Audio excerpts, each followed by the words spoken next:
नमस्ते बच्चों, ये क्लास सेकंड हिंदी मीडियम की हिंदी की नेक्स्ट वीडियो है।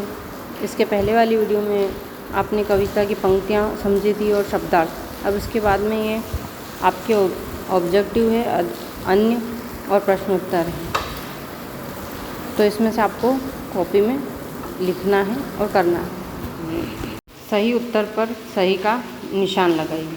सूरज किस दिशा में निकलता है? पूरब, पश्चिम में, दक्षिण, तो पूरब दिशा। सुबह का दृश्य कैसा होता है? निराला, प्यारा या अंधकार में? प्यारा।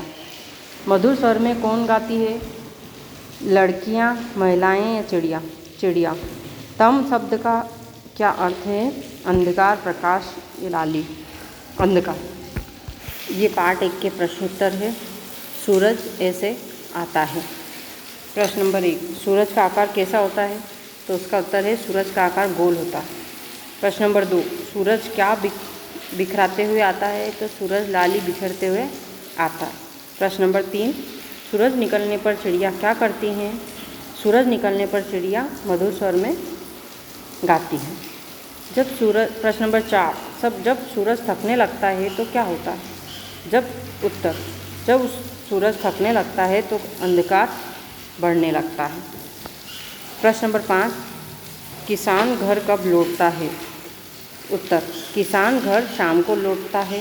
प्रश्न नंबर 6, कविता की 4 लाइन लिखनी है और आपको याद करनी है। इस प्रश्न में आपको कविता की पंक्तियाँ पूरी करनी है। लाली को बिखराता है सूरज ऐसे आता है, उड़ जाता है जब सारा दृश्य होता है कितना प्यारा।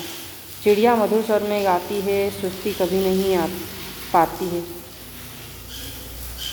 थका कृषक घर आता है, सूरज ऐसे जाता है। ये आपकी कविता की पंक्तियाँ पूरी हुई। इसके बाद आपकी सही जोड़ी हैं और कविता की पंक्तियाँ जिनमें लिखना है वो पढ़िए और समझिए, और निम्न शब्दों के वर्ण विच्छेद हैं और मात्रा हैं, चेंज करके नए शब्द बनाने हैं। ये नेक्स्ट पेज में दिए हुए हैं। दिए गए शब्दों को उनके अर्थ से मिलाइए। जैसे पृथ्वी, धरती, जग, संसार, तम, अंधकार, कृषक, किसान, मधुर, मीठी। कविता की वे पंक्तियाँ लिखिए जिनमें सूरज से निकलने की दिशा के विषय में बताया गया है। जैसे पृथ्वी के पूरब की ओर। चिड़ियों के मधुर सुर गाने की बताई गई है, चिड़िया मधुर सुर गाती है। अंधकार के विषय में बताया गया है, तम कुछ बढ़ने लगता है। किसान के घर लौटने की बात कही है, थका कृषक घर आता है। पढ़िए और समझिए। दृश्य को अलग अलग शब्दों में बांटा गया है कि दृश्य का वर्ण विच्छेद किया जाए तो किस तरह से लिखते हैं। पृथ्वी को भी इसी तरह से लिखा गया है।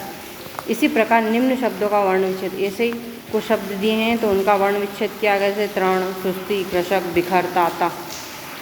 प्रश्न नंबर 2, दिए गए शब्दों में आ की मात्रा के स्थान पर ई की मात्रा लगाकर नए शब्द बनाइए। जैसे छोटा, तो ई की मात्रा लगाएंगे तो छोटी हो जाएगा। सच्चा, छोटी मात्रा लगाएंगे तो सच्ची हो जाएगा। अच्छा का अच्छी, सीधा का सीधी, भोला का भोली, मीठा का मीठी, और तख्ता का तख्ती, बच्चा का बच्ची। तो ये आपका पार्ट 1 कंप्लीट हो गया है। आप इसको कॉपी में उतारिए और इसे याद कीजिए।